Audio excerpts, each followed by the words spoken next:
ہوں حضرت ابو الحسن خرقانی ایک بزرگ گزرے ہیں. یہ حضرت باعزید بستامی کے سجادہ نشین تھے.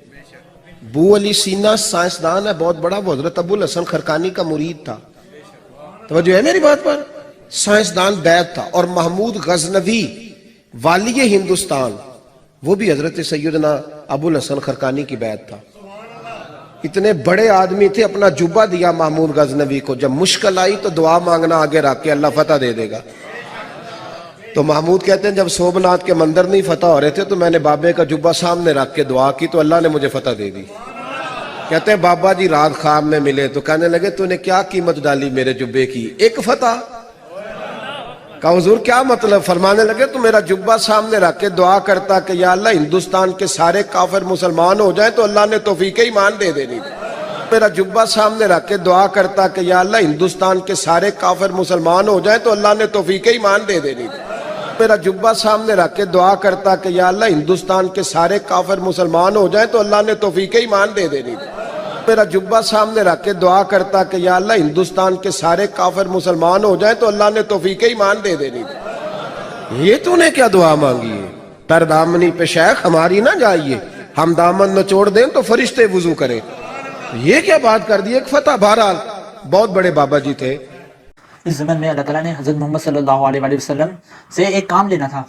وہ تھا آزمائش کی جائے مومنین کی, تاکہ ان کا روب و دبدبہ جو مومنین کا وہ کفار پر بیٹھ جائے. جس منصوبہ بندی کے تحت انہوں نے پہلے تو عبداللہ بن ابی جو منافقین کا سردار بھی ہے, لیکن اس ٹائم جب مسلمان ہجرت کر کے یہ واقعہ دیکھ لیجئے, یہ واقعہ بڑا لطف اندوز ہے کہ جب مسلمان ہجرت کر کے نبی پاک صلی اللہ علیہ وسلم کے ساتھ مدینہ منورہ تشریف لے گئے تو اس ٹائم عبداللہ بن ابی جو انصار کا سردار تھا اس کو انصار کا لیڈر بنانا تھا.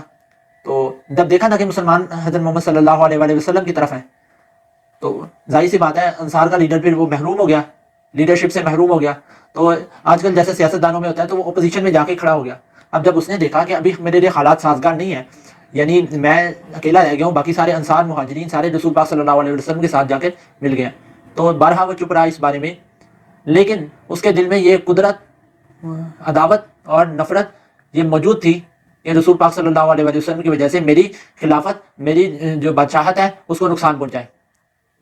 اب بہرحال حضور پاک صلی اللہ علیہ وسلم مدینہ منورہ تشریف لے گئے اور حضور پاک صلی اللہ علیہ وسلم کو انصار نے بھی اپنا لیڈر مان لیا اور مہاجرین نے بھی. پھر حضور پاک صلی اللہ علیہ وسلم نے مواخات کا رشتہ قائم کیا, ان سے بھائی بھائی بنا دیا ان کو آپس میں. تو اب دوسری سائڈ پہ مشرکین مکہ بہت جو غیر حالات میں ہوتے ہیں نا, بہت غصے کی حالت میں, کیونکہ وہ حضور پاک صلی اللہ علیہ وسلم کے بارے میں منصوبہ بندی کر رہے تھے. ان کی ساری منصوبہ بندی کو اللہ تعالیٰ نے فلاپ کر دیا. تو اب ان کے پاس ایک ہی راستہ تھا, وہ یہ کہ حضور پاک صلی اللہ علیہ وسلم کے بارے میں مدینہ منورہ کے لوگوں کو ڈرایا دھمکایا جائے, کیونکہ قریش مکہ تو سب سے معزز تھا نا, یہ سارے عرب پارٹی میں قریش مکہ سب سے معزز پارٹی تھا. اور مسلمانوں کی ایک جماعت اس بات پر جھگڑ رہی تھی, یعنی جانے یا نہ جانے پر, کہ جا کر جنگ لڑی جائے یا نہ جایا جائے. کأنما یساقون الی الموت وہم ینظرون, گویا وہ موت کی طرف ہانکے جاتے تھے. میرا جبہ سامنے رکھ کے دعا کرتا کہ یا اللہ ہندوستان کے سارے کافر مسلمان ہو جائیں تو اللہ نے توفیق ایمان دے دینی. تو حضور پاک صلی اللہ علیہ وسلم کے پاس بھی تو جبہ تھا نا. حضور پاک صلی اللہ علیہ وسلم نے جب اوڑا ہوا تھا, جب جبہ اوڑا ہوا تھا غزوہ احد میں, تب کیوں نہیں فتح ہوئی؟ حضور پاک صلی اللہ علیہ وسلم نے جب جبہ اوڑا ہوا تھا, اپنا لباس اوڑا ہوا تھا, تو چاہیے تھا نا کہ فتح ہو جاتی. چلو بعد میں صحابہ کرام رضی اللہ تعالیٰ عنہ, صحابہ کرام رضی اللہ تعالیٰ عنہم اجمعین وہ جبہ لے کر چلے جاتے جنگ قادسیہ, جنگ یرموک میں, تو وہاں پر اس طرح فتح ہو جاتی. لیکن یہ سارے من گھڑت واقعات. اللہ تعالیٰ نے جب اپنے کسی بندے کو ٹاپ لیول کا مقام عطا فرمانا ہوتا ہے تو اس مقام عطا کرنے کے لیے اللہ تعالیٰ کچھ اصول و ضوابط مقرر کرتا ہے, کچھ اصول مقرر کرتا ہے. اللہ تعالیٰ کچھ آزمائشوں سے گزارتا ہے. اس زمن میں اللہ تعالیٰ نے حضرت محمد صلی اللہ علیہ وآلہ وسلم سے ایک کام لینا تھا, وہ تھا آزمائش کی جائے مومنین کی, تاکہ ان کا روب و دبدبہ جو مومنین کا وہ کفار پر بیٹھ جائے. اس کے لیے یہ بات ضروری تھی کہ مومنین کا کافروں سے ٹکراؤ کرایا جائے. تو سورۃ الانفال میں اس کا تفصیل سے واقعہ ذکر کیا گیا ہے.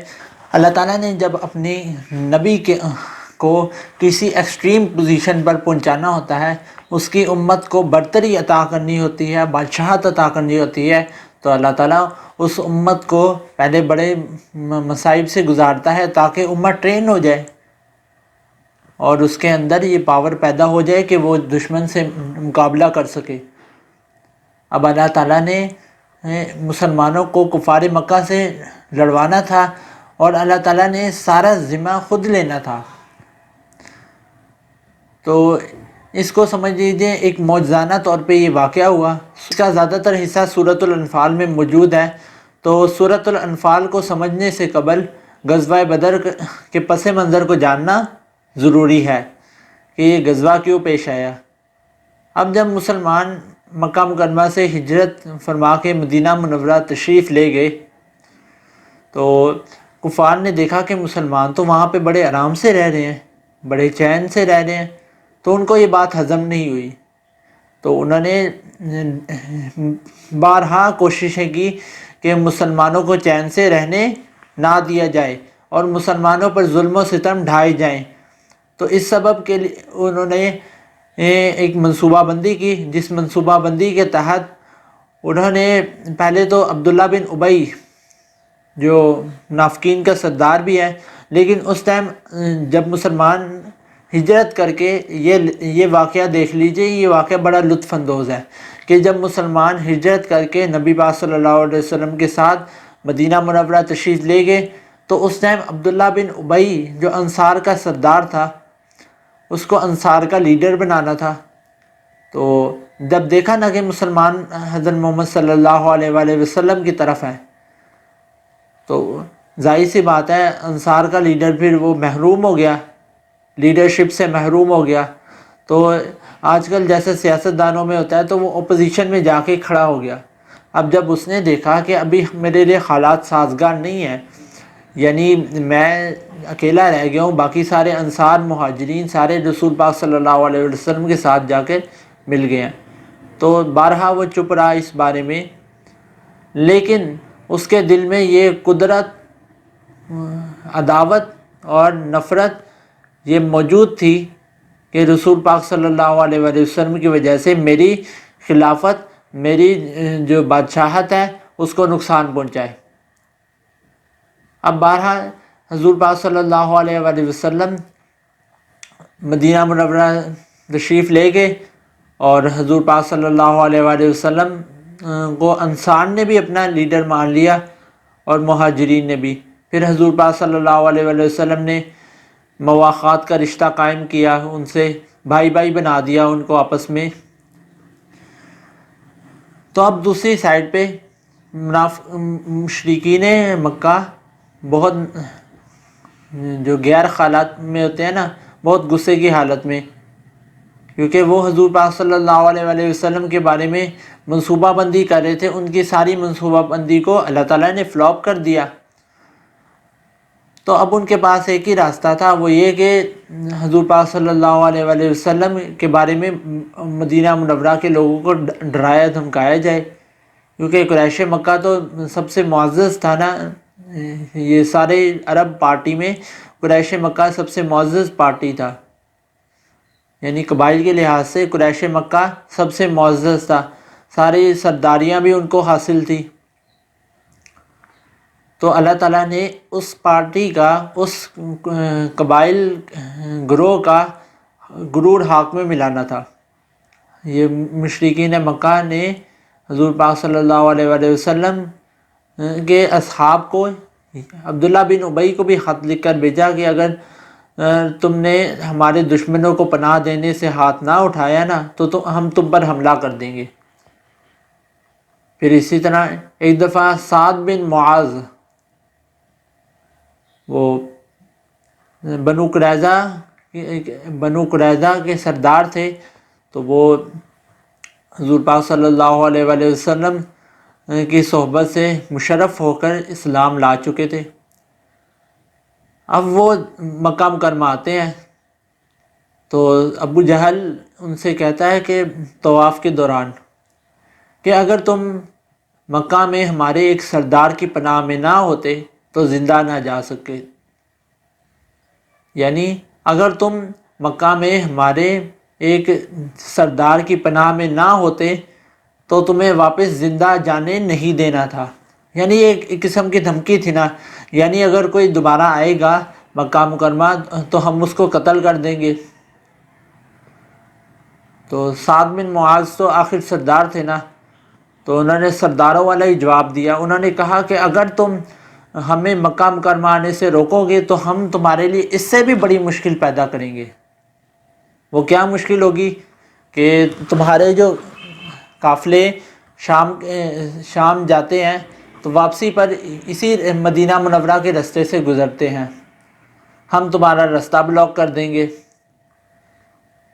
اب یہ دیکھیے یہ جواب تھا، لیکن یہ ایک چیلنج بن چکا تھا، کیونکہ حضرت محمد صلی اللہ علیہ وآلہ وسلم کے اصحاب اور خود حضور پاک صلی اللہ علیہ وآلہ وسلم وہ کیا لے کر آئے تھے مکہ مکرمہ سے؟ نہتے مسلمان تھے، ساری اپنی جائیدادیں مکہ مکرمہ میں چھوڑ کے آئے.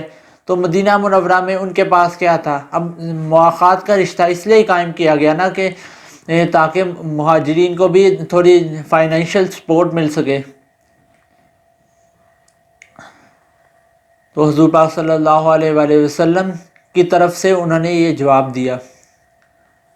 اب اسی سال، یہ 2 ہجری کی بات ہے جب سورۃ الانفال نازل ہوئی، تو اسی سال حضرت ابو سفیان جو کہ اس وقت ایمان نہیں لائے تھے، تو وہ مال تجارت کا لے کر شام جا رہے تھے. تو واپسی پر ان کا جو سارا مال و دولت جو تھا وہ باقی ساری جو تجارتیں ہوئی تھی اس سے زیادہ تھا، کیونکہ اس بار ہر قسم کے لوگوں نے اس تجارت میں حصہ لیا تھا. تو ابو سفیان کا لشکر جب مدینہ منورہ کے رستے پتہ چلتا ہے نا کہ وہ ابو سفیان کا لشکر آ رہا ہے، تو ظاہر سی بات ہے یہ چیلنج تھا مسلمانوں کے لیے کہ وہ اب اپنے جو ابو جہل کا جواب دیتے، اور صرف زبانی کلامی نہیں، اس بار عمل کر کے دکھانا تھا، کیونکہ مسلمان تو عمل پر یقین رکھتے ہیں نا. تو حضور پاک صلی اللہ علیہ وآلہ وسلم کے ساتھ کیا تھے؟ نہتے مسلمان تھے، ان کو نکالا گیا مکہ مکرمہ سے، تو ان کے ساتھ تو اعلان جہاد کرنا ضروری تھا. اب جب پتہ چلا کہ وہ لشکر مدینہ منورہ کے راستے سے گزرے گا، تو حضور پاک صلی اللہ علیہ وآلہ وسلم نے ایک لشکر مرتب فرمایا جو اس راستے پر پہرا دے گا اور جا کے قافلے کو لوٹ لے گا. یعنی لوٹنا لفظ زیادہ معیوب لگتا ہے، تو سمجھ لیجئے اس قافلے سے مال لے لے گا. اب مسلمانوں کے پاس تو کچھ نہیں ہے نا، انہوں نے بھی تو مسلمانوں کا مال ہتھیایا تھا. جب مسلمان مدینہ کی طرف ہجرت کر کے چلے گئے تو انہوں نے بھی تو مسلمانوں کا مال ہتھیایا تھا، تو مسلمان تو نہتے تھے. اب ظاہر سی بات ہے تجارتی قافلہ آ رہا ہے، تجارتی قافلے کے ساتھ کون سا کوئی زیادہ کوئی ڈیفنس کی سپورٹ ہوگی؟ کچھ بھی نہیں. تو اس کو روکنے کے لیے اتنے اصحاب کافی تھے، 313، اور اسی طرح 60 تھوڑا بہت سامان. تو یہ ساری چیزیں اس لیے کی گئی کیونکہ انہوں نے بھی جو تھا مال لوٹا تھا مسلمانوں کا، تو جواباً حضور پاک صلی اللہ علیہ وآلہ وسلم نے یہ فرمایا کہ ان کا بھی مال ہتھیا لیا جائے. تو یہ ایک طرح جائز بھی تھا مسلمانوں کے لیے، کیونکہ انہوں نے بھی تو لیا تھا نا مال. اب ابو سفیان کو یہ بات پتہ چلتی ہے تو وہ بھی بڑا چلاک تھا. ابو سفیان بنو امیہ کا سردار تھا اور بہت یعنی سیاسی ذہن رکھنے والا آدمی تھا. اب اس نے جب حالات اور صورتحال دیکھی تو اس کو پتہ چلا کہ حالات ہمارے موافق نہیں ہیں، مسلمان ہمارا قافلہ لوٹ لیں گے، تو اس نے زمزم بن عمر کو بھیجا، اس نے اجرت دے کر کہ تم جا کر نا جلدی سے جا کر ابو جہل کو اس واقعے کی اطلاع دو اور بتاؤ کہ یار مکہ مکرمہ کے لوگوں کو، اور تم لوگ بھوکے مر جاؤ گے اگر تم لوگوں نے مدد نہ کی ہماری، مسلمان تمہارا سارا مال لوٹ کے کھا جائیں گے۔ اور خود وہ ساحلی راستے سے ہوتا ہوا مدینہ منورہ پہنچ گیا۔ اب ابو جہل تو وہ تو پہلے ہی موقع پر تاک لگا کر بیٹھا ہوا تھا کہ کب مجھے موقع ملے تو میں مسلمانوں پر بہانے سے حملہ کروں۔ تو 1300 افراد کا لشکر لے کر وہ چلا اپنے مکہ مکرمہ سے۔ ظاہر سی بات ہے، اب آپ سوچ رہے ہوں گے کہ ہمیں تو بتایا جاتا ہے 1300 کی بجائے 1000 بتایا جاتا ہے، تو 1300 کا لشکر لے کر جب وہ چلا نا، اب لشکر لے کر جا رہے ہیں تو آگے ابو سفیان سے بھی ملاقات ہوتی ہے، تو بیچ میں ہی حضور پاک صلی اللہ علیہ وآلہ وسلم نے جیسے فرمایا کہ وہ لشکر آ رہا ہے، پتہ چل گیا نا ان کو لشکر آ رہا ہے، تو حضور پاک صلی اللہ علیہ وآلہ وسلم نے بھی مشاورت کی کہ اب کیا کیا جائے۔ تو پتہ چلا کہ نا مشاورت سے یہ معلوم ہوا کہ انہوں نے جو لشکر لے کر آ رہے ہیں وہ مسلمانوں کو دم کرنے کے لیے لے کر آ رہے ہیں، تو ہمیں بھی ڈرنا نہیں چاہیے اور آگے بڑھ کر مقابلہ کرنا چاہیے۔ حضرت سعد بن معاذ نے فرمایا کہ یا رسول اللہ ہماری وجہ سے رعایت نہ کریں، یہ رسول اللہ صلی اللہ علیہ وآلہ وسلم سمجھیں گے کہ انصار مسلمان ہیں اور وہ مسلمانوں کی مدد بھی کر رہے ہیں، اور اوپر سے مسلمانوں کی وجہ سے ان پر یہ مصیبت پڑ گئی ہے۔ تو سعد بن معاذ نے فرمایا کہ رسول اللہ صلی اللہ علیہ وسلم اگر ہمیں دریا میں بھی لے کے جائیں گے نا، پانی کے اندر بھی لے کے جائیں گے، ہم اس کے اندر بھی کود جائیں گے۔ تو حضور پاک صلی اللہ علیہ وسلم بڑا خوش ہوئے اس سے، اور حضور پاک صلی اللہ علیہ وسلم نے فرمایا چلو۔ تو جمعے کے دن نماز پڑھا کر حضور پاک صلی اللہ علیہ وسلم بدر کے مقام پر پہنچے۔ معاہدے کے تحت یہ تھا کہ انصار ہیں وہ مدینے سے باہر نہیں لڑیں گے، لیکن چونکہ انصار کی رسول پاک صلی اللہ علیہ وسلم کے ساتھ محبت تھی، اس لیے یہ 314 کا لشکر مرتب کیا گیا، اور حضور پاک صلی اللہ علیہ وآلہ وسلم کے ایک صحابی حضرت عثمان، انہوں نے بھی اس جنگ پر جانے کی خواہش ظاہر کی، لیکن حضرت محمد صلی اللہ علیہ وآلہ وسلم نے ان کو یہ کہہ کر منع کر دیا کہ تم یہیں پہ رکو، میری بیٹی حضرت رقیہ کے پاس، تمہیں جنگ پر جانے کا ثواب ملے گا، یعنی بدری صحابہ کا ثواب تمہیں ملے گا۔ حضور پاک صلی اللہ علیہ وآلہ وسلم نے ان کو جنگ پر جائے بغیر ہی صحابہ میں بدری صحابہ میں شمار کر لیا۔ یہ بہت اعزاز والی بات تھی حضرت عثمان ابن عفان رضی اللہ تعالی عنہ کے لیے۔ تو قرآن پاک کی روح سے اس واقعے کا ذکر سورۃ الانفال میں بہت مفصل طریقے سے ملتا ہے۔ اعوذ باللہ من الشیطان الرجیم، بسم اللہ الرحمن الرحیم۔ کما اخرجک ربک من بیتک بالحق، جیسا کہ آپ کے رب نے آپ کو اپنے گھروں سے نکالا، آپ کے گھروں سے نکالا۔ کما اخرجک ربک من بیتک بالحق وان فریقا من المؤمنین لکارہون، اور اس پر مسلمانوں کی ایک جماعت ناگواری محسوس کر رہی تھی، کیونکہ ظاہر سی بات ہے انہوں نے دیکھا نا مسلمانوں، اب یہ مسلمان بھی کون سے ہیں؟ بدری مسلمان، مسلمانوں کے ایمان کا لیول ایک جیسا نہیں ہوتا، چاہے وہ بدری صحابہ ہو اور چاہے وہ اصحاب شجرہ والے صحابہ ہو، صحابہ میں ایمان کا لیول بھی مختلف تھا، کسی کا ایمان زیادہ تھا کسی کا کم تھا۔ اب ان میں کچھ صحابی ایسے تھے، ان کو یہ اس بات کا ڈر بھی لگا ہوا تھا کہ کہیں ہم جنگ ہار نہ جائیں۔ انہوں نے سوچا کہ جنگ میں نہ جانا ہی بہتر ہے، ہمارے پاس کیا اسلحہ بھی نہیں ہے۔ اب کیونکہ وہ لشکر کس لیے رکھا ہوا تھا، ظاہر سی بات ہے مال و اسباب حاصل کرنے کے لیے، کوئی جنگ کی غرض سے تو نہیں گئے تھے، کیونکہ جنگ کی غرض سے جاتے تو پوری تیاری کر کے جانا تھا نا مسلمانوں نے۔ اب وہ تو مسلمان مال و اسباب کے چکر میں بیٹھے ہوئے تھے، وہ پتہ چلا کہ نا ابو جہل لشکر لے کر آ گیا، 1300 کا لشکر لے کر آ گیا،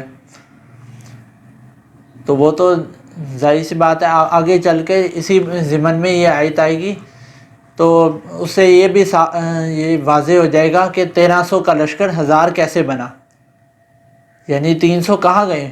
جیسے غزوہ احد میں 1000 کا لشکر لے کر مسلمانوں کا چلے ہیں حضرت محمد صلی اللہ علیہ وآلہ وسلم، تو 1000 میں سے کتنے رہ گئے؟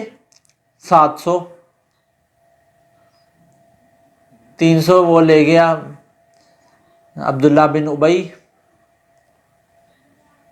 یجادلونک فی الحق بعدما تبین کأنما یساقون الی الموت وهم ینظرون۔ اور مسلمانوں کی ایک جماعت اس بات پر جھگڑ رہی تھی، یعنی جانے یا نہ جانے پر، کہ جا کر جنگ لڑی جائے یا نہ جایا جائے۔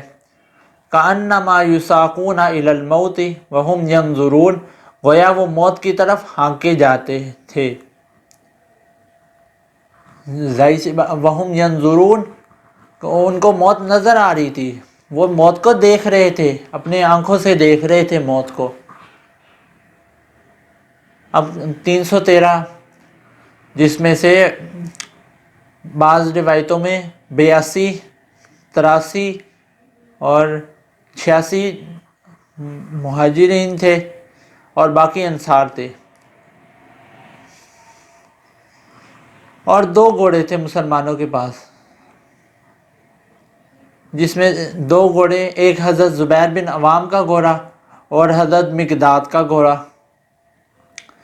اور علم یہ دیکھیں کہ حضرت مصعب بن عمیر کچھ بھی نہیں ہے صحابی کے پاس، دھوتی پہن کے وہ میدان جنگ میں جا رہے ہیں، اور سب سے آگے میدان جنگ میں حضور پاک صلی اللہ علیہ وآلہ وسلم نے سب سے آگے جو مین فرنٹ کا پرچم تھا وہ ان کو دیا۔ مہاجرین کا پرچم حضرت علی رضی اللہ تعالی عنہ کو، اور انصار کا پرچم حضرت سعد بن معاذ رضی اللہ تعالی عنہ کو دیا، اور اس کے آگے جو پورے لشکر کا پرچم تھا وہ حضرت مصعب بن عمیر، بہت بڑے صحابی تھے، تو ان کو یہ پرچم دیا گیا۔ وَإِذْ يَعِدُكُمُ اللَّهُ إِحْدَى الطَّائِفَتَيْنِ أَنَّهَا لَكُمْ وَتَوَدُّونَ أَنَّ غَيْرَ ذَاتِ الشَّوْكَةِ تَكُونُ لَكُمْ۔ اور جب اللہ تعالیٰ نے تم سے وعدہ کر دیا احدى الطائفتین انہا لکم، اللہ تعالیٰ نے تم سے وعدہ کیا تھا کہ دو میں سے ایک لشکر پر تمہیں فتح نصیب فرمائے گا، یعنی اللہ تعالیٰ نے چوائس دے دی نا کہ یا تو تم مال و اسباب لے جاؤ یا بدر والا لشکر لے جاؤ۔ اب مال و اسباب کی تو اس وقت ضرورت بھی تھی، تو اولین ترجیح یہ دی جاتی ہے کہ اس ٹائم حضور پاک صلی اللہ علیہ وآلہ وسلم مال و اسباب والا لشکر پسند فرماتے۔ ظاہر سی بات اتنا زیادہ مال تھا، اور سونا اتنا زیادہ تھا، کلو میں سونا، ہم تو گرامز میں لیتے ہیں نا، اتنا کلو میں سونا تھا، یعنی بہت زیادہ سونا تھا۔ اور دوسری طرف 1300 کا لشکر، جو کہ جس میں سے حضور پاک صلی اللہ علیہ وآلہ وسلم کی مدد کے لیے اللہ تعالیٰ نے ان کے دل پر رعب ڈال دیا۔ تو اخنس بن شریک یہ 300 لوگوں کو لے کر لشکر سے الگ ہو گیا۔ دل میں خوف تھا نا، طاری ہو گیا نا ان کے، اور باقی لشکر بھی واپس جانا چاہتا تھا، لیکن ابو جہل، لیکن ظاہر سی بات ہے ایک اس کی صفت بن گئی، ایک ابو جہل حضور پاک صلی اللہ علیہ وآلہ وسلم نے بنا دی، کیونکہ یہ جاہلوں کا بھی سردار تھا، یعنی حضور پاک صلی اللہ علیہ وآلہ وسلم کا چاچا ہو کر حضور پاک صلی اللہ علیہ وآلہ وسلم کے ساتھ اتنی عداوت اور اتنا بغض رکھا، تو اس کا یہ نام پڑ گیا۔ اور اس کی موت بھی اللہ تعالیٰ نے کیسے کی کہ بہت بڑا آدمی مارتا تو یہ بھی قریش فخر کر سکتے تھے کہ چلو کسی بڑے پہلوان نے مارا ہے، بچوں کے ہاتھوں اس کی موت لکھ دی۔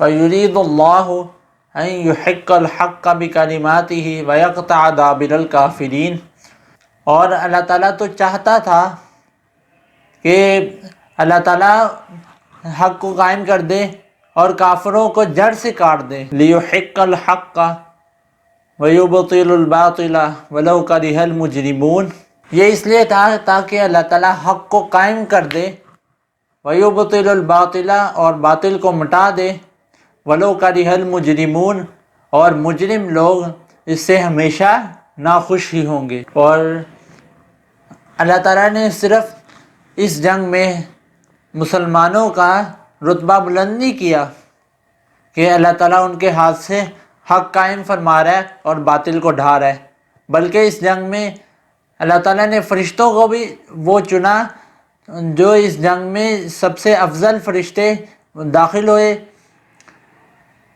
اور یہ دیکھ لیجئے کہ صحیح بخاری میں یہ حدیث ہے کہ حضور پاک صلی اللہ علیہ وآلہ وسلم سے حضرت جبرائیل علیہ السلام نے پوچھا، اے اللہ کے رسول، آپ مجھے بتلائیے کہ جنگ بدر میں جو لوگ تھے وہ کس قسم کے لوگ شامل ہوئے؟ تو حضور پاک صلی اللہ علیہ وآلہ وسلم نے فرمایا وہ سب سے بہترین لوگ تھے، اللہ تعالیٰ نے ان کے درجے بلند کر دیے تھے جنگ بدر کی وجہ سے۔ تو حضور پاک صلی اللہ علیہ وآلہ وسلم کی یہ بات سن کر حضرت جبرائیل علیہ السلام نے فرمایا کہ اللہ تعالیٰ نے فرشتوں کے درجے بھی بلند کر دیے جو اس جنگ میں شریک ہوئے۔ اور صحیح بخاری میں یہ دعا آتی ہے حضور پاک صلی اللہ علیہ وآلہ وسلم کی کہ حضور پاک صلی اللہ علیہ وآلہ وسلم کے ساتھ حضرت ابو بکر صدیق رضی اللہ تعالیٰ عنہ ہیں، اور حضور پاک صلی اللہ علیہ وآلہ وسلم جنگ سے پہلے رات کو یہ دعا فرما رہے ہیں کہ یا اللہ یہ تیرے برگزیدہ بندے ہیں، یا اللہ اگر تو چاہتا ہے کہ اس دنیا میں تیری عبادت ہوتی رہے تو ان بندوں کو کامیاب فرما، اور یا اللہ اگر تو نہیں چاہتا تو ان بندوں کو ہلاک فرما دے کافروں کے ذریعے۔ کیونکہ حضور پاک صلی اللہ علیہ وآلہ وسلم اس بات کو فیل کر سکتے تھے، پیچھے حضور پاک صلی اللہ علیہ وآلہ وسلم کی اتنے سال کی محنت تھی، اتنے سال کی محنت اور اتنے سال کی تبلیغ کے بعد یہ لوگ مسلمان ہوئے تھے، تو اب اگر یہ جنگ ہار جاتے مسلمان تو پھر کیا ہونا تھا کہ جو کافروں کا رعب و دبدبہ جو پہلے سے ہی مسلمانوں پر طاری تھا وہ اور بڑھ جانا تھا، اسلام کی قوت پست ہو جانی تھی۔ تو اس کا الٹ ہوا نا یہ کام کہ مسلمانوں کی قوت جو وہ سمجھ رہے تھے کہ اسلام کا بول بالا ہونے کی بجائے اس کو پست کر دیں گے، تو وہ خود شکست کھا گئے مسلمانوں سے۔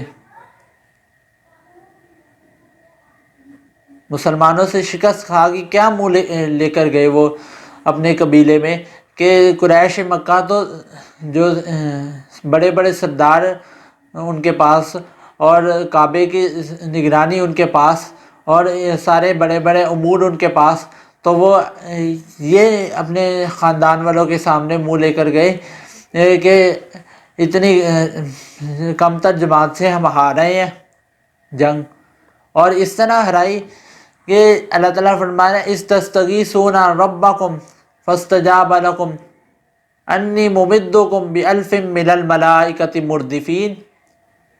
جب تم اپنے رب سے فریاد کر رہے تھے استستغیثون ربکم فاستجاب لکم، تو اس نے تمہاری فریاد سن لی.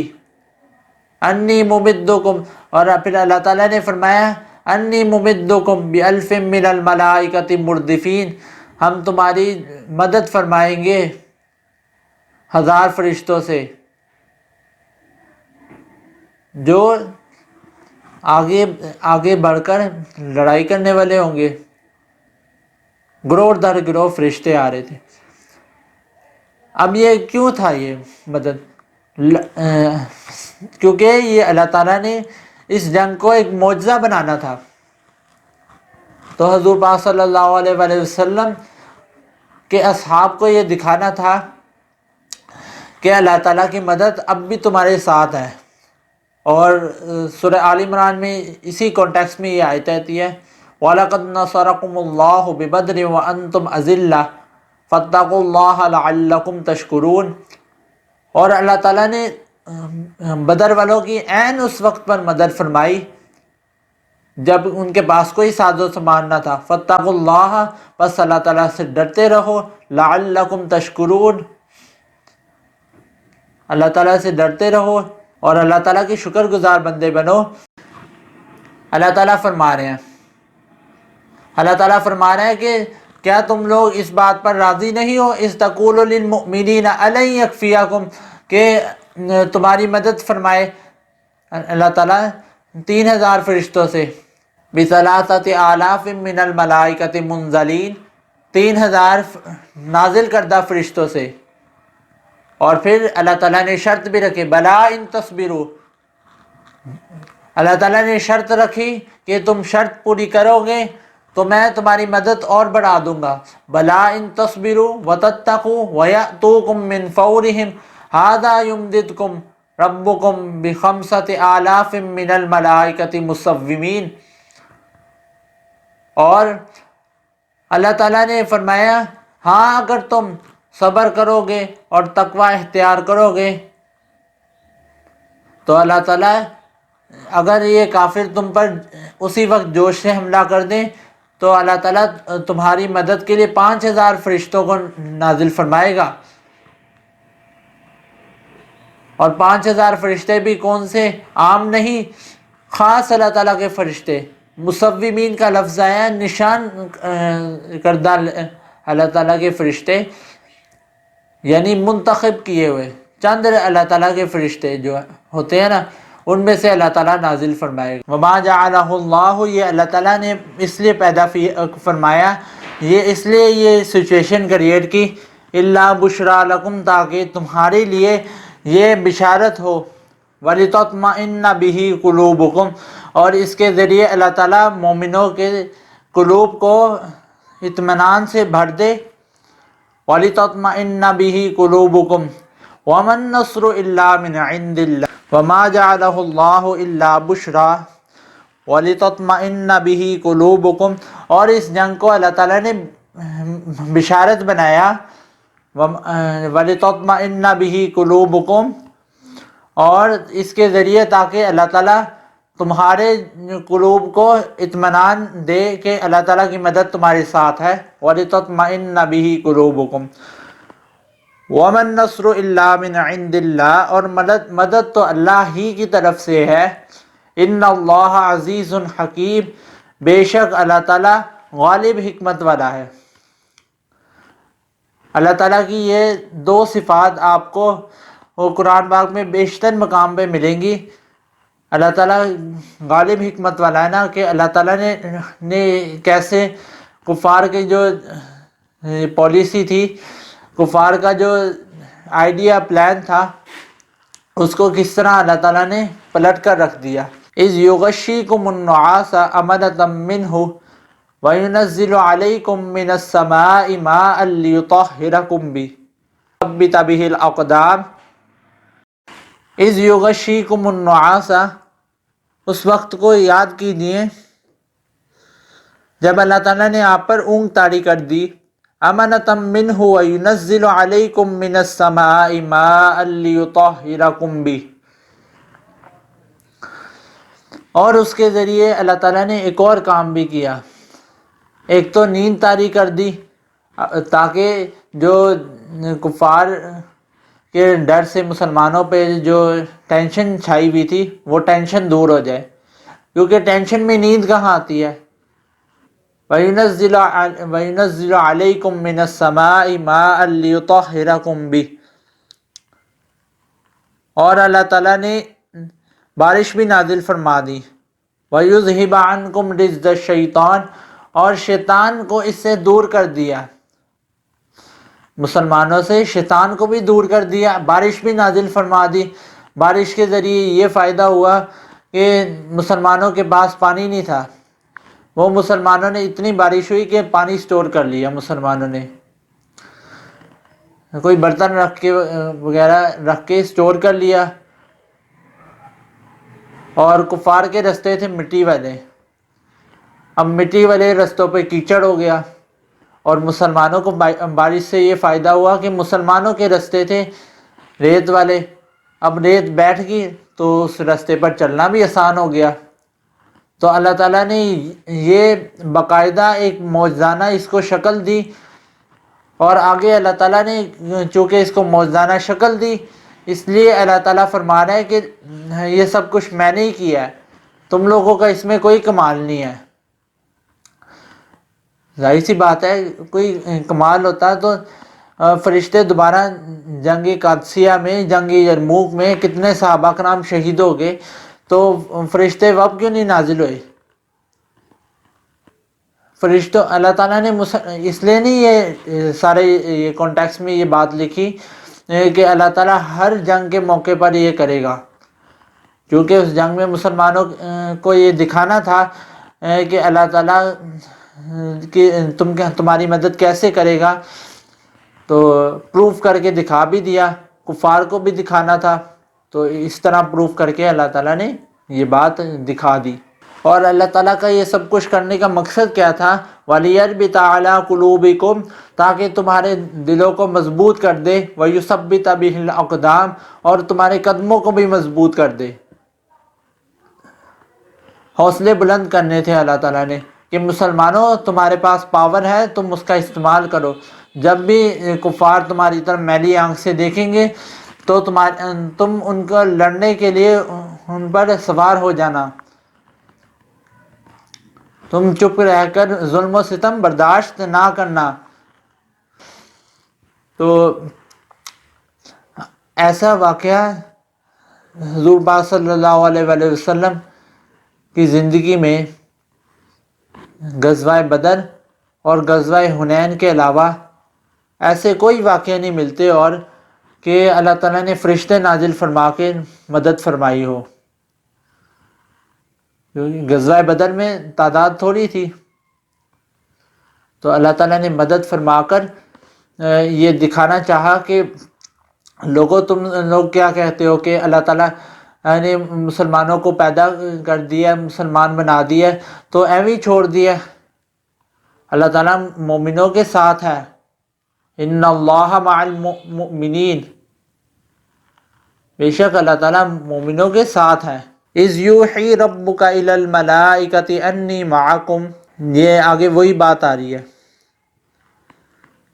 اور اس وقت کو یاد کرو جب اللہ تعالیٰ نے یعنی آپ کے رب نے فرشتوں کے ذریعے آپ کو یہ حکم دیا انی معکم کہ میں تمہارے ساتھ ہوں. فثبتوا الذین آمنوا، سو ایمان والوں کی ہمت بڑھاؤ. اس سے ایمان والوں کی ہمت بڑھے گی کہ اللہ تعالیٰ ہمارے ساتھ ہیں، پھر تو ہم جنگ جیت جائیں گے. سألقی فی قلوب الذین کفروا الرعب، اور اللہ تعالیٰ نے اس کے ذریعے کافروں کے دلوں پر رعب طاری کر دیا. وَاضْرِبُوا فَوْقَ الْأَعْنَاقِ، تو پس ان کی گردنیں اڑاؤ کافروں کی. وَاضْرِبُوا مِنْهُمْ كُلَّ بَنَانٍ، اور ان کا پوڑ پوڑ توڑ کر رکھ دو. اب کوئی اس آیت کو کانٹیکسٹ بنا کر یہ بات ظاہر کرنا چاہیے کہ اللہ تعالیٰ بڑا ظالم ہے، دیکھو کس طرح کی آیتیں اللہ تعالیٰ نے نازل فرمائی ہیں کہ کافروں کی گردنیں اڑا دو اور ان کے پور پور توڑ دو. یہ بات یہ ایک دن کا معاملہ نہیں ہے. پیچھے جو انہوں نے 15 سال جو یہ کفار نے سرکشی کی ہے، یہ اس کے بدلے میں بدلہ ہے کہ انہوں نے کتنے حضور پاک صلی اللہ علیہ وآلہ وسلم کو اذیت پہنچائی. تو اس کا بدلہ یہ تھا کہ اللہ تعالیٰ نے فرمایا کہ فَضْرِبُوا فَوْقَ الْأَعْنَاقِ وَاضْرِبُوا مِنْهُمْ كُلَّ بَنَانٍ، ان کے پور پور توڑ کر رکھ دو. تو وہی ہوا. پھر حضرت سعد بن معاذ جو کہ صحابی بھی تھے وہ اس جنگ میں ہے. حضرت علی ابن ابی طالب وہ اس جنگ میں ہے. حضرت حمزہ اس جنگ میں ہے. تو اتنے بڑے بڑے پاورفل بندے جس جنگ میں ہو، اس جنگ میں مسلمانوں کا پلڑا پھر بھاری ہی ہونا تھا نا. صحیح بخاری میں یہ حدیث پاک موجود ہے.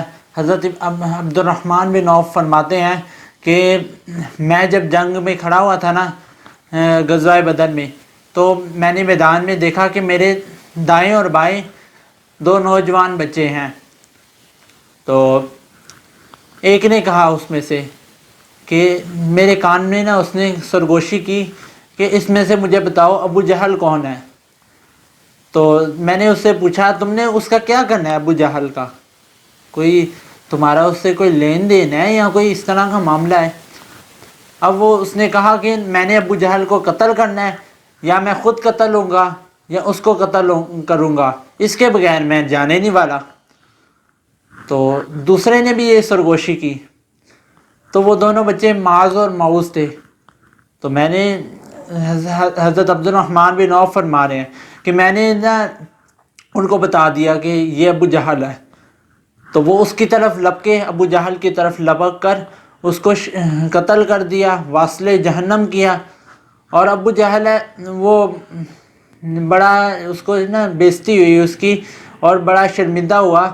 اس نے کہا کہ اس قوم میں، تمہاری قوم مسلمانوں میں، اس سے بڑا بھی کوئی ہے، یعنی کوئی بڑا بھی تو مار سکتا تھا مجھے کہ بچوں نے قتل کرنا تھا. عبداللہ بن مسعود جب اس کو دیکھتے ہیں نا اس کو کہ ابو جہل ہے نا وہ آخری سانسیں لے رہا ہے، تو انہیں یقین نہیں آتا کہ نا اس کو کس نے قتل کیا ہے. تو قتل کرنے والے بھی بچے تھے، اور ایک کا تو اس میں سے بازو لٹک گیا، اس کو تلوار سے اکرمہ بن ابی جہل کے وار سے ایک کا بازو لٹک گیا. معاذ اور معوذ جو تھے نا بچے، ان میں سے ایک کا بازو لٹک گیا. تو اس نے نا دیکھا کہ بازو میرا رکاوٹ بن رہا ہے جنگ میں، تو اس نے بازو اپنا اتار لیا، کھینچ کے اتار لیا، اور پھر جنگ میں دوبارہ لڑنا شروع ہو گیا. اور حضور پاک صلی اللہ علیہ وآلہ وسلم اس جنگ میں فوجیوں کو، چونکہ وہ لیڈر تھے اس لیے وہ لیڈ کر رہے تھے کہ جب تک وہ نہ حملہ کریں نا تم نے بھی ان پر حملہ نہیں کرنا. اور ایک اور اس میں مزے کا واقعہ بھی ہے کہ کیونکہ حضور پاک صلی اللہ علیہ وآلہ وسلم لیڈر تھے اس میں، اس لیے جنگ ہوئی. جنگ میں ظاہر سی بات ہے لوگ شہید بھی ہوئے تھے. حضرت حارثہ بن سراقہ یہ صحابی تھے، یہ جنگ میں شہید ہو گئے، بدر کی جنگ میں. تو ان کی والدہ نے اپنے بیٹے کے بارے میں دریافت کیا کہ یا رسول اللہ وہ جنت میں تو پہنچ گیا نا. تو حضور پاک صلی اللہ علیہ وآلہ وسلم نے فرمایا جیسے ہم نہیں فرماتے وہ اللہ کی بندی ایک جنت تھوڑی ہے، جنتیں ہیں. اللہ تعالیٰ کی جنت میں جنتیں ہیں، جنتان وَلِمَنْ خَافَ مَقَامَ رَبِّهِ جنتان. اور جو اپنے رب کی بارگاہ میں کھڑا ہونے سے ڈرا اس کے لیے 2 جنتیں ہیں. تو اللہ تعالیٰ نے اسی طرح جیسے جہنم کے سٹیپس بنائے ہوئے ہیں نا، درجے بنائے ہوئے ہیں، اسی طرح جنت کے بھی درجے بنائے ہوئے ہیں اللہ تعالیٰ نے. اور حضور پاک صلی اللہ علیہ وآلہ وسلم نے اس کو فرمایا کہ تمہارا جو بیٹا ہے نا وہ جنت الفردوس میں ہے. اب اسی طرح آگے 10ویں پارے کے اندر اللہ تعالیٰ فرما رہا ہے وَلَوْ أَرَاكَهُمْ كَثِيرًا لَفَشِلْتُمْ وَلَتَنَازَعْتُمْ فِي الْأَمْرِ وَلَكِنَّ اللَّهَ سَلَّمَ إِنَّهُ عَلِيمٌ بِذَاتِ الصُّدُورِ. یہ اس واقعے کا اللہ تعالیٰ ذکر فرما رہا ہے کہ اب فوج چونکہ زیادہ ہے اس نے مسلمانوں کو دکھائی کم کر کے، اور مسلمانوں کی فوج کافروں کو دکھائی کم کر کے، تاکہ جو تھے مسلمان وہ وَلَوْ أَرَاكَهُمْ كَثِيرًا لَفَشِلْتُمْ، اگر مسلمانوں کو زیادہ فوج کر کے دکھائی جاتی تو وہ حوصلہ ہار جاتے، پھر وہ جنگ نہ لڑتے. اس لیے حضور پاک صلی اللہ علیہ وآلہ وسلم پر اللہ تعالیٰ نے یہ مقام تو نازل فرمانا تھا کہ حضور پاک صلی اللہ علیہ وآلہ وسلم کا جھنڈا اللہ تعالیٰ نے سب سے بلند کرنا تھا. تو اللہ تعالیٰ نے یہ جو غزوہ بدر کا معرکہ ہے اس کو اللہ تعالیٰ نے معجزانہ طور پر بنا دیا، اس کو معجزے کی شکل دے دی. اس میں صحابی کس سے لڑ رہے ہیں؟ لاٹھیوں سے لڑ رہے ہیں. لاٹھیوں سے کہاں تلواروں کا مقابلہ ہونا ہے. اور صحابہ کرام خود یہ آنکھوں دیکھا واقعہ نقل کرتے ہیں کہ ہم نے خود دیکھا کہ ہمارے سامنے کفار کے گلے کٹتے جاتے، حالانکہ تلوار چلانے والا تو کوئی تھا ہی نہیں. یہ چونکہ یہ اللہ تعالیٰ نے یہ عذاب نازل کیا تھا کافروں پر. جب بھی کوئی قوم کسی سرکشی میں حد سے زیادہ بڑھ جاتی ہے تو اس پر عذاب نازل کیا جاتا ہے. یہ اللہ تعالیٰ کا عذاب تھا. ذَلِكَ بِأَنَّهُمْ شَاقُّوا اللَّهَ وَرَسُولَهُ وَمَن يُشَاقِقِ اللَّهَ وَرَسُولَهُ فَإِنَّ اللَّهَ شَدِيدُ الْعِقَابِ. یہ اس لیے ہے کہ انہوں نے اللہ اور اس کے رسول کی نافرمانی کی، اور جو اللہ اور اس کے رسول کی نافرمانی کرے گا تو بے شک اللہ تعالیٰ سخت عذاب دینے والا ہے. ذَلِكُمْ فَذُوقُوهُ وَأَنَّ لِلْكَافِرِينَ عَذَابَ النَّارِ. اور پس چکھو اس عذاب کا مزہ. وَأَنَّ لِلْكَافِرِينَ عَذَابَ النَّارِ، اور کافروں کے لیے تو دوزخ کا عذاب، آگ کا عذاب تیار ہے. یا ایہا الذین آمنوا اذا لقیتم الذین کفروا زحفا فلا تولوہم الادبار. اے ایمان والو، جب تمہارا کافروں سے مقابلہ ہو تو روگردانی نہ کرنا، پیٹھ نہ پھیرنا. یہ اللہ تعالیٰ چونکہ مسلمانوں کا کافروں سے پہلا معرکہ تھا، اور ابو جہل نے کہا تھا کہ یہ یوم الفرقان بنے گا، تو اللہ تعالیٰ نے اس کو یوم الفرقان بنا دیا نا. وہ کہتے ہیں نا کہ ابو جہل اور باقی اس کے ساتھی کہ اگر اللہ تعالیٰ سچا ہے تو ہم پر آسمان سے پتھر نازل کر کے دکھا دے، عذاب نازل کر کے دکھا دے. جیسے موسیٰ علیہ السلام کی قوم پر عذاب نازل ہوا تو اسی طرح ان پر یہ عذاب نازل ہوا. وَمَن يُوَلِّهِمْ يَوْمَئِذٍ دُبُرَهُ إِلَّا مُتَحَرِّفًا لِقِتَالٍ أَوْ مُتَحَيِّزًا إِلَى فِئَةٍ فَقَدْ بَاءَ بِغَضَبٍ مِّنَ اللَّهِ وَمَأْوَاهُ جَهَنَّمُ. تو جو شخص روگردانی کرے گا، وَمَن يُوَلِّهِمْ يَوْمَئِذٍ، اس دن، دُبُرَهُ، وَمَن يُوَلِّهِمْ يَوْمَئِذٍ دُبُرَهُ إِلَّا مُتَحَرِّفًا لِقِتَالٍ، کہ وہ جنگی چال کے طور پر پیچھے جائے. سوائے اس کے دو شرطیں بیان کی کہ ان دو شرطوں کے علاوہ اگر روگردانی کی کسی نے تو پہلی کہ وہ جنگی چال کے طور پر پیچھے جائے، دوسری کہ وہ اپنی فوج کے ساتھ ملنے کے لیے پیچھے جائے. یعنی ایک جنگی چال اور ایک فوج کے ساتھ ملنے کے لیے، کوئی تدبیر کرنے کے لیے. اس کے علاوہ اگر کسی نے روگردانی کی اس کے علاوہ کسی نے روگردانی کی فقد باء بغضب من اللہ ومأواہ جہنم وبئس المصیر، تو اس کا ٹھکانہ دوزخ ہے، آگ ہے اس کا ٹھکانہ، وبئس المصیر، اور کتنا ہی برا ٹھکانہ ہے۔ فلم تقتلوہم ولکن اللہ قتلہم، اور جو لوگوں کو قتل کیا ہے وہ تم نے نہیں کیا، ولیکن اللہ قتلہم، بلکہ ان کو اللہ تعالیٰ نے قتل کیا۔ وما رمیت اذ رمیت ولکن اللہ رمی، اور جو کنکریاں تم نے کافروں کی طرف پھینکی وہ تم نے نہیں پھینکی، وہ اللہ تعالیٰ نے پھینکی۔ چونکہ یہ سارا انتظام کرنا، اس جنگ کا انتظام کرنا تدبیر اللہ تعالیٰ کی تھی اور مدد بھی اللہ تعالیٰ کی تھی، اس لیے یہ سارا کریڈٹ اللہ تعالیٰ کو ہی جاتا ہے نا۔ اس لیے تو اللہ تعالیٰ نے فرمایا تھا کہ یسألونک عن الانفال، لوگ آپ سے مال غنیمت کے بارے میں سوال کرتے ہیں، قل الانفال للہ والرسول، کہہ دو کہ یہ مال اللہ اور اس کے رسول کا ہے، یہ مال غنیمت اللہ اور اس کے رسول کا ہے۔ چونکہ اس میں صحابہ کرام کی کوئی ظاہری ایفرٹ تو لگی ہی نہیں اس میں، اس لیے یہ مال غنیمت اللہ اور اس کے رسول کا تھا۔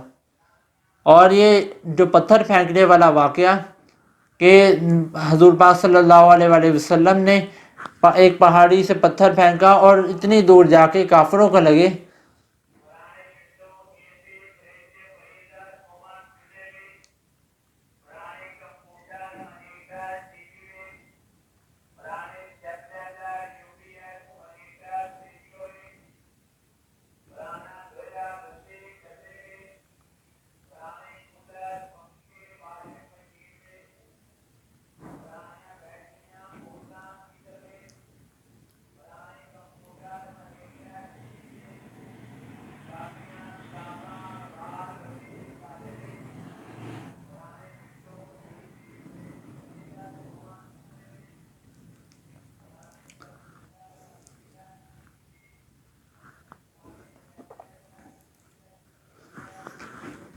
جو پتھر حضور پاک صلی اللہ علیہ وآلہ وسلم نے پھینکی، کنکریاں پھینکی، وہ جا کر ہر کافر کے آنکھ میں لگی۔ تو غزوہ حنین کے موقع پر بھی ایسا ہوا کہ حضور پاک صلی اللہ علیہ وآلہ وسلم کے ساتھ صحابہ کرام تھے، اس وقت انہوں نے کہا کہ ہم تو پہلے غزوہ بدر میں تو ہم تھوڑی تعداد میں تھے نا، غزوہ احد میں بھی ہم اس نسبت سے تھوڑی تعداد میں تھے، تو غزوہ حنین میں تو ہماری تعداد زیادہ ہے نا۔ تو اللہ تعالیٰ نے یہ پروف کرا دیا کہ تعداد سے تمہاری نصرت نہیں ہو سکتی۔ اور غزوہ حنین میں 10,000 کا لشکر، اس میں سے کافی زیادہ صحابہ تو حضور پاک صلی اللہ علیہ وآلہ وسلم کو چھوڑ کے چلے گئے، بھاگ گئے۔ تو حضور پاک صلی اللہ علیہ وآلہ وسلم نے ریس پڑھتے ہوئے آگے گئے، تو حضور پاک صلی اللہ علیہ وآلہ وسلم ایک لیڈر کے طور پر آگے بڑھے۔ حضور پاک صلی اللہ علیہ وآلہ وسلم نے فرمایا انا النبی لا کذب انا عبد المطلب، انا النبی لا کذب انا ابن عبد المطلب، میں نبی ہوں، لا کذب میں جھوٹ نہیں بولتا، انا ابن عبد المطلب میں عبد المطلب کا بیٹا ہوں۔